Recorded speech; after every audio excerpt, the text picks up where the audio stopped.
दुनिया का सबसे खतरनाक सीरियल किलर कहे जाने वाले रॉबर्ट पिटकॉर्न की हैवानियत की कहानी सुनकर आपके रोंगटे खड़े हो जाएंगे। उसने 49 महिलाओं का कत्ल किया और अब कनाडा की जेल में कैद की सजा काट रहा है। उसे अपने गुनाहों के प्रायश्चित से ज्यादा इस बात का अफसोस है कि वह इस 50 के आंकड़े तक नहीं पहुंच पाया। आप सुनकर सन रह जाओगे, उसने सिर्फ वेश्याओं का ही कत्ल किया। सबसे पहले वह उन्हें पैसे देकर अपने घर लाता था, फिर शारीरिक संबंध बनाने के बाद उनकी बेरहमी से हत्या कर देता था। और ताजुब की बात यह है कि उसने सारी बातें पुलिस के सामने मानी है। दरअसल रॉबर्ट पिटकॉर्न का जन्म 26 अक्टूबर 1949 को कनाडा में हुआ था। रॉबर्ट पेशे से एक कसाई था जिसका पीक फार्म था। बचपन में रॉबर्ट अपने 2 भाई बहनों और अपने माता पिता के साथ इसी फार्म में रहा करता था। बचपन में इनकी जिंदगी बहुत अच्छी नहीं थी।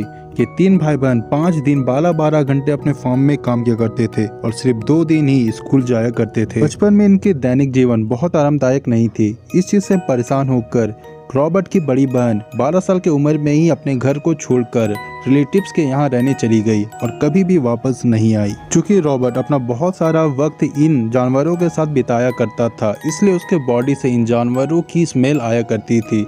जब रॉबर्ट स्कूल जाया करता था तो लोग उससे बात नहीं करते थे, इवन उससे टीज करते थे उसके स्मेल के कारण। इसलिए रॉबर्ट बचपन से ही अकेला रहता था। वो किसी से बात नहीं करता था और ना ही उसका कोई दोस्त था। एक बार की बात है, रॉबर्ट अपने स्कूल से घर आया और घर आने के बाद वो फार्म गया। फार्म में वहाँ एक छोटा सा प्यारा सा पिगी था। वो उससे बहुत ज्यादा प्यार करता था, वही उसका इकलौता दोस्त था। लेकिन वो अचानक कहीं गायब हो गया। उसने बहुत देर तक उस पिगी को खोजा, लेकिन वो कहीं देखने को नहीं मिला। बाद में उसे पता चला कि उसके पिता ने उस पिगी को मरवा दिया है और उसके मीट को बाजार में बिकवा दिया है।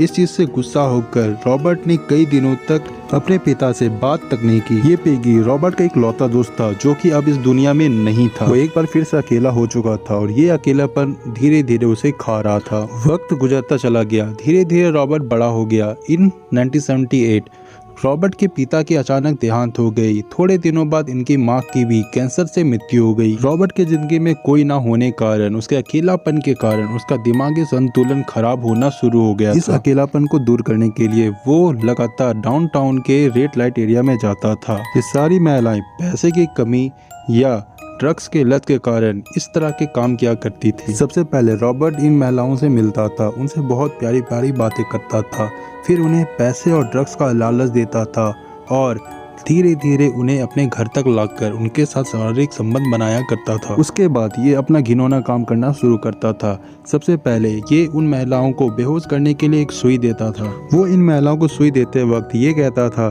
कि ये एक तरह का ड्रग्स है और अगर ये उन्हें लेंगी तो इनका सेक्स पावर 2 गुना हो जाएगा। उसके बाद इन महिलाओं के शरीर के साथ वो बहुत ही अभद्र व्यवहार करता और धीरे धीरे उन्हें मार देता। कई बार वो इन महिलाओं को जहरीली इंजेक्शन दे के मारता तो कई बार गला दबाकर। इसके बाद उनके डेड बॉडीज को अपने पिग फार्म के पीछे जाकर छिपा देता, गाड़ देता। धीरे धीरे रॉबर्ट को इस चीज की लत लग गई। वो इन महिलाओं को बैला फुसलाकर अपने घर में लाता और उन्हें मार देता। इसके बाद रॉबर्ट ने 49 महिलाओं को बड़ी बेरहमी से मार दिया। धीरे धीरे 49 वेश्याओं का गुम होने की खबर पूरे डाउनटाउन में फैल गई। पुलिस ने 49 वेश्याओं के गुम होने की खबर पर जांच करना शुरू कर दिया। लेकिन एक बार रॉबर्ट जब अपना 50वां शिकार करने के लिए एक वेश्या को अपने घर में लाया, उस वेश्या ने बहुत चालाकी से रॉबर्ट को मारकर सीधा पुलिस स्टेशन चली गई और रॉबर्ट के खिलाफ कंप्लेन कर दी। अब पुलिस का साला शक रॉबर्ट पर आ चुका था। पुलिस सीधा रॉबर्ट के घर आई और उसके घर की तलाशी लेने लगी। जब उन्होंने फार्म की तलाशी ली तो उन्हें कुछ अजीब देखने को मिला। उन्हें उस फार्म में 49 वेश्याओं के लाश देखने को मिला। इसके बाद पुलिस ने रॉबर्ट को 2002 में 49 वेश्याओं की हत्या के मामले में पकड़ लिया और इस पर केस चलाया गया। बाद में इसे जेल भी भेज दिया गया। बाद में जाकर रॉबर्ट ने इन सारी घटनाओं को एक इंटरव्यू में खुद स्वीकारा है और रॉबर्ट अभी भी जेल में है। आपको ये वीडियो कैसा लगा हमें कमेंट में ज़रूर बताएं। इस तरह के वीडियो देखने के लिए हमारे चैनल को लाइक सब्सक्राइब जरूर करें। Thank you all of you.